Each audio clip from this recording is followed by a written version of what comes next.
Welcome students in deep knowledge classes. बात करते हैं question number first, worksheet first, chapter polynomial.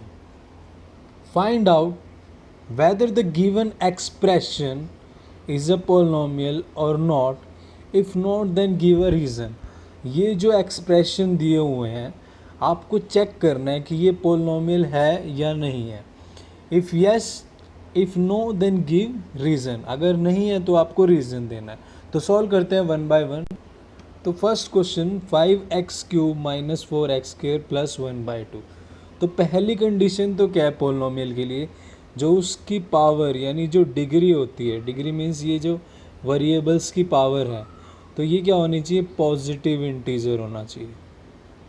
Clear, ना तो ये फ्रैक्शन में होनी चाहिए ना ये नेगेटिव होनी चाहिए, ये पॉजिटिव एक्सपोनेंट होने चाहिए, यानी जो पावर्स है वो पॉजिटिव होनी चाहिए, फ्रैक्शन में नहीं होनी चाहिए, नेगेटिव नहीं होनी चाहिए। तो अगर बात करें तो यहाँ पर देखो ये जो पावर्स है x³ x², ये पॉजिटिव इंटीजर है। So therefore this is first question में हम क्या करेंगे, फर्स्ट आंसर क्या आएगा आपका, यस।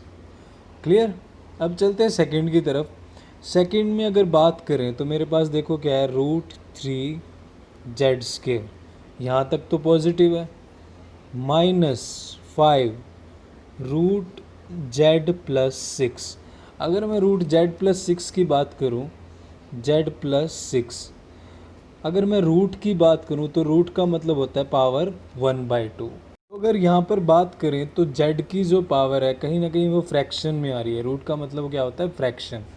तो यानी हम कह सकते हैं this is not a polynomial. Reason क्या देंगे, तो रीज़न आप दोगे because power of z is not positive और नॉन नेगेटिव। एक ही बात है, नॉन नेगेटिव वैसे बोल देते हैं, बात ये कि भी नॉट पॉजिटिव इंटीजर, पॉजिटिव नहीं है, फ्रैक्शन में है, नॉन नेगेटिव इंटीजर नहीं है, तो हम क्या कह सकते हैं कि ये पोलिनोमियल नहीं है। क्लियर। अब आगे चलते हैं थर्ड पार्ट पर। थर्ड पार्ट में 6x4 प्लस 2/3x³।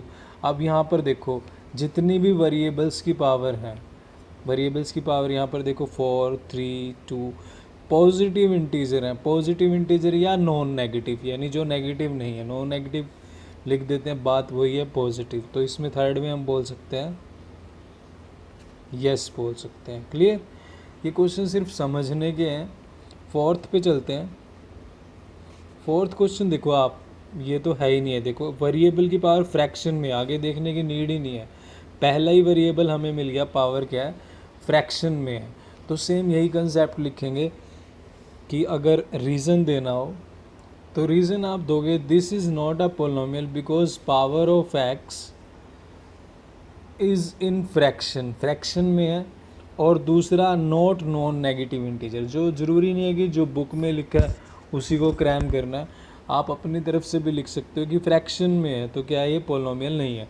चलते हैं फिफ्थ क्वेश्चन की तरफ। देखो फिफ्थ क्वेश्चन देखो 5x, यहाँ तक तो ठीक है, 1/x प्लस 1/x² माइनस 2। आपको पता हो देखो जो 1/x होता है, 1/x मतलब 1/x की पावर 1। जब मैं इसको ऊपर ले जाऊंगा एक्सपोनेंट में, आपने पढ़ा होगा, तो x की पावर -1 हो जाएगा। और अगर 1/x² को देखूं तो यहाँ पर x की पावर ये भी -2 हो जाएगा। आप ये करके भी दिखा सकते हो एग्ज़ाम में कि ये देखो नेगेटिव पावर आ रही है। क्लियर। तो यानी ये पोलिनोमियल नहीं है। रीज़न क्या रहेगा, रीज़न वही रहेगा, this is not a polynomial because variable, the power of variable is not positive integer या नॉट नॉन नेगेटिव। आप यहाँ पे कंफ्यूज हो गए, नॉन नेगेटिव, नॉन नेगेटिव का मतलब क्या है, नेगेटिव नहीं है, नॉन नेगेटिव। तो यानी पॉजिटिव भी लिख सकते हो आप यहाँ पर। तो आप यहाँ लिखोगे, देखो यहाँ पे कंफ्यूज नहीं होना, this is not a polynomial because power of x is negative integer. Polynomial में क्या होते हैं, सभी पावर्स क्या होनी चाहिए, पॉजिटिव। यहाँ पर नेगेटिव आ रहा है तो यहाँ पे आंसर आपका फिनिश हो जाता है। फिर भी आपने बुक किस लैंग्वेज में ही लिखना है, तो आप लिख सकते हो this is not a polynomial because power of x is not non negative integer, मतलब नॉन नेगेटिव इंटीजर नहीं है। क्लियर। नॉन नेगेटिव मतलब पॉजिटिव, मतलब not a positive integer. Non negative का मतलब होता है पॉजिटिव, यहाँ कंफ्यूज नहीं होना। आप सिंपल लैंग्वेज में लिखो, this is not a polynomial because power of x is negative integer. यहाँ पर बच्चे कंफ्यूज होंगे, नॉन नेगेटिव का मतलब पॉजिटिव, तो जैसे आपको ठीक लगे। क्लियर, चलते हैं नेक्स्ट क्वेश्चन पर। तो लास्ट क्वेश्चन फर्स्ट क्वेश्चन का देखो, यहाँ पर देखो p की पावर पॉजिटिव है, पॉजिटिव है, पॉजिटिव है, सारी पॉजिटिव पावर है, तो सिक्स्थ में मैं बोल सकता हूँ this is yes, this is a polynomial because power of p is a non negative integer. Non negative मतलब पॉजिटिव इंटीजर, तो ये फंडा है। चलते हैं क्वेश्चन नंबर सेकंड की तरफ। चलते हैं सेकंड क्वेश्चन की तरफ। Right each of the flowing polynomial in standard form and also right there degree. Standard form मतलब आप डिक्रीजिंग ऑर्डर में, यानी पहले सबसे बड़ी पावर, फिर छोटी पावर, फिर उससे छोटी पावर, वो होती है standard form. And write down there degree. Degree क्या होती है? जो मैक्सिमम वेरिएबल की पावर होती है वो डिग्री होती है। तो बिल्कुल सिंपल है, 1 बाय 1 सॉल्व करते हैं। Let's start. तो देखो, ये आपके पास फर्स्ट क्वेश्चन है। तो स्टैंडर्ड फॉर्म में सबसे पहले सबसे बड़ी पावर -8p9, फिर +p7, फिर p6 और लास्ट में ये कांस्टेंट है। तो इसको आप लिखोगे स्टैंडर्ड फॉर्म। आप अच्छे से एक्सप्लेन करके लिखो। और डिग्री क्या होती है? Degree that is the maximum power of variable. Variable की जो मैक्सिमम पावर है, वेरिएबल क्या है यहाँ पे? p है, इसकी मैक्सिमम पावर कितनी है? 9, तो ये होगी डिग्री। ये था फर्स्ट क्वेश्चन। चलते हैं सेकंड। अब देखो, यहाँ पर पहले स्टैंडर्ड फॉर्म में लिखते हैं। स्टैंडर्ड फॉर्म मतलब पहले सबसे बड़ी पावर, यानी बड़ी पावर देखो ये 5 है, तो -3z5, फिर उसके बाद 4 +2z4, उसके बाद +4z3, फिर +z, फिर +1। तो ये तो हुई मेरे पास स्टैंडर्ड फॉर्म।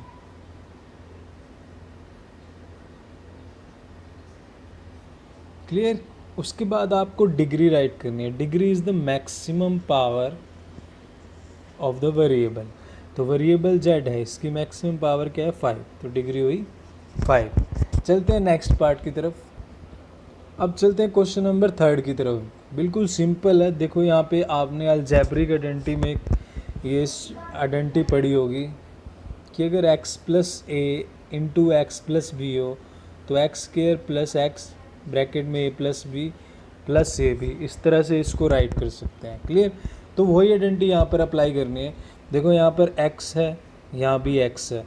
इसका आइडेंटिटी का मतलब है कि फर्स्ट जो वेरिएबल है वो सेम होना चाहिए।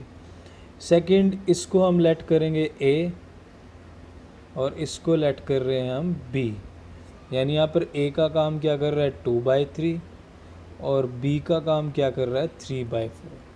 तो बस आपको आइडेंटिटी अप्लाई करनी है, तो अप्लाई करते हैं। x + a x + b क्या हो जाएगा?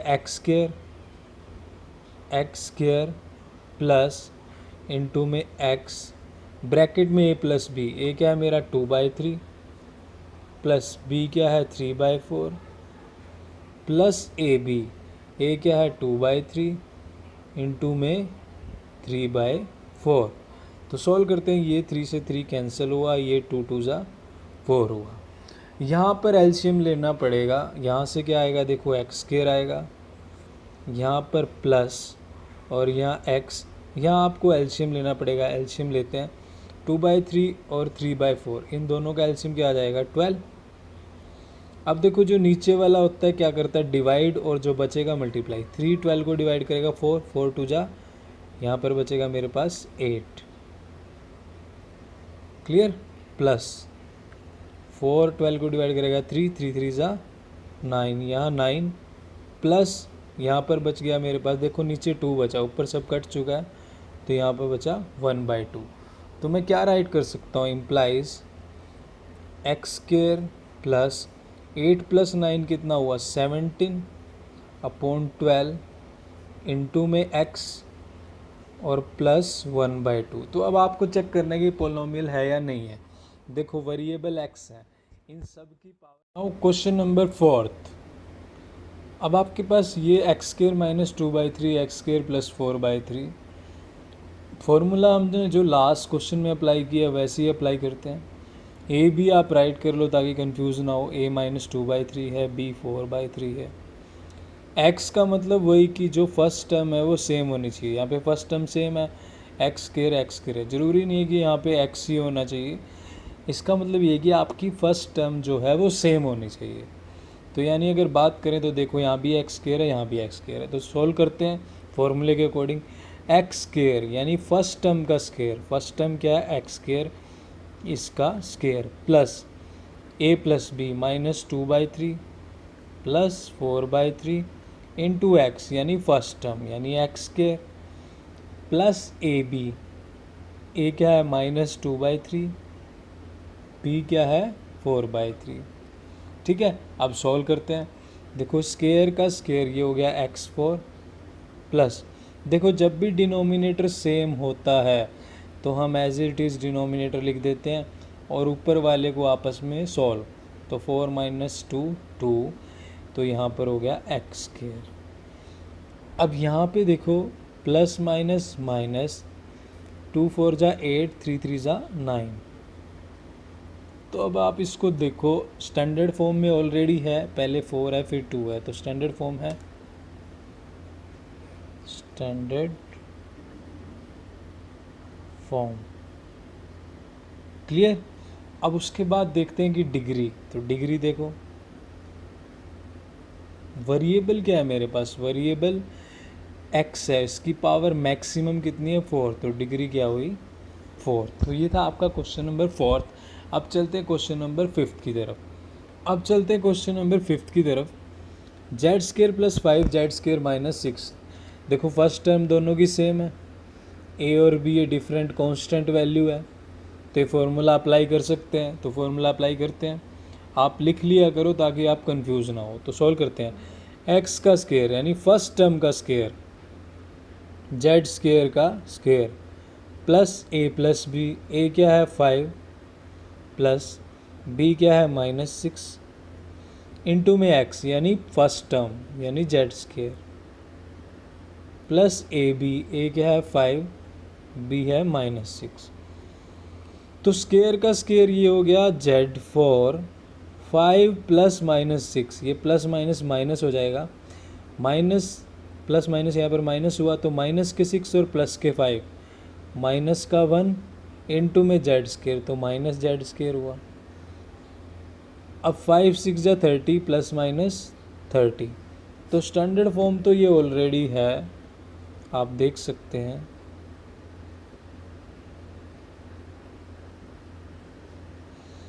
और अगर डिग्री की बात करें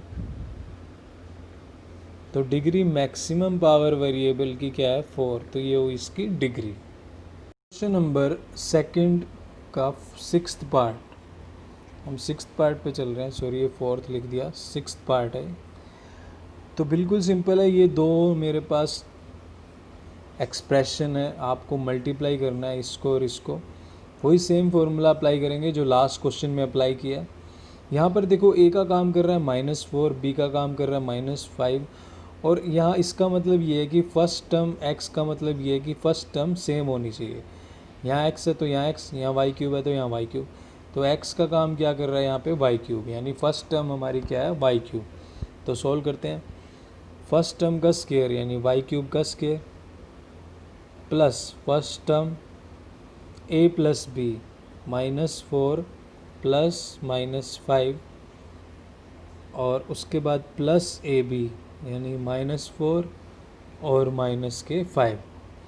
तो सोल्व करते हैं, क्यूब और उसका स्क्वायर y², देखो -4 है, -4 है प्लस माइनस क्या हो जाएगा, माइनस के ही 5 है, तो -4 और -5 -9, और यहाँ पर y³ मल्टीप्लाई में तो -9y³। यहाँ देखो माइनस माइनस प्लस, 4 5 जा 20। अब कह रहा है कि स्टैंडर्ड फॉर्म में राइट करो, स्टैंडर्ड फॉर्म है ये, ऑलरेडी स्टैंडर्ड फॉर्म है। डिग्री राइट करो, डिग्री देखो वेरिएबल की मैक्सिमम पावर, तो वेरिएबल की मैक्सिमम पावर क्या है 6, तो आपकी डिग्री क्या हो जाएगी 6। अब चलते हैं नेक्स्ट क्वेश्चन की तरफ। तो अब चलते हैं क्वेश्चन नंबर 7 की तरफ। देखो ये फॉर्मूला अप्लाई करते हैं जो लास्ट क्वेश्चन में किया था। ए का काम कर रहा है 2, बी का काम कर रहा है 7 और फर्स्ट टर्म यानी हमारी एक्स यानी क्या है P square.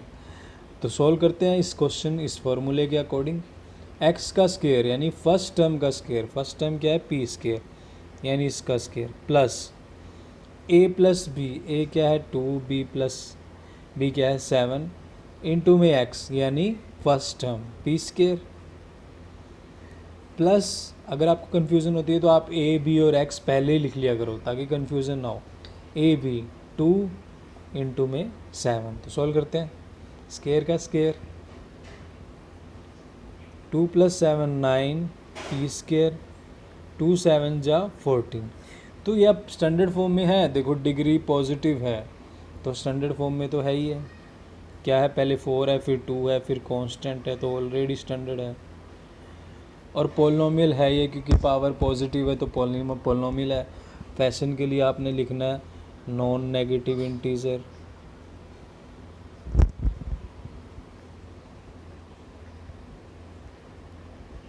Non negative integer है तो इसलिए पोलिनोमियल है। क्लियर। उसके बाद आप डिग्री लिखोगे। डिग्री कितनी है मैक्सिमम पावर ऑफ वेरिएबल 4। तो ये था आपका क्वेश्चन नंबर 7। चलते हैं 8th की तरफ। अब क्वेश्चन नंबर 8 था, आपको बताना है ये पोलिनोमियल है, स्टैंडर्ड फॉर्म में राइट करना है इसको। क्लियर। और इसकी डिग्री बतानी है। ठीक है। तो स्टैंडर्ड फॉर्म में राइट करते हैं। पहले जो बड़ी पावर है z3, फिर उससे छोटी -3/4 z², फिर उससे छोटी प्लस 5/6 z, फिर लास्ट में 1। तो अब देखो कि डिग्री क्या है। वेरिएबल z है, इसकी मैक्सिमम पावर है 3, तो डिग्री हुई हमारे पास 3। अब चलते हैं नेक्स्ट क्वेश्चन की तरफ। तो पहले तो इसको राइट करते हैं स्टैंडर्ड फॉर्म में। तो स्टैंडर्ड फॉर्म में देखो पहले सबसे बड़ी पावर 6 वाली टर्म है 15p6, फिर 5 वाली -p5, फिर उसके बाद स्क्वायर वाली 4p², फिर प्लस 4p और फिर लास्ट में +3। ठीक है। उसके बाद डिग्री यानी जो मैक्सिमम पावर है, वेरिएबल p है तो इसकी मैक्सिमम पावर क्या है 6, तो ये हुई डिग्री। चलते हैं लास्ट क्वेश्चन की तरफ। अब देखो इस क्वेश्चन में आपको पहले स्टैंडर्ड फॉर्म में राइट करना है। तो सबसे पहले ये ही सबसे बड़े वाली जो पावर है, उसके बाद प्लस Q8, फिर प्लस Q6, फिर माइनस Q4। अब डिग्री जो वेरिएबल है उसकी मैक्सिमम पावर, वेरिएबल Q है, Q की मैक्सिमम पावर 10 है।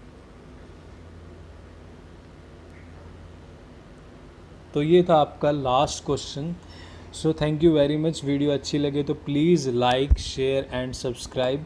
और इस चैप्टर की सारी वीडियो आप मेरे चैनल की प्लेलिस्ट में देख सकते हैं।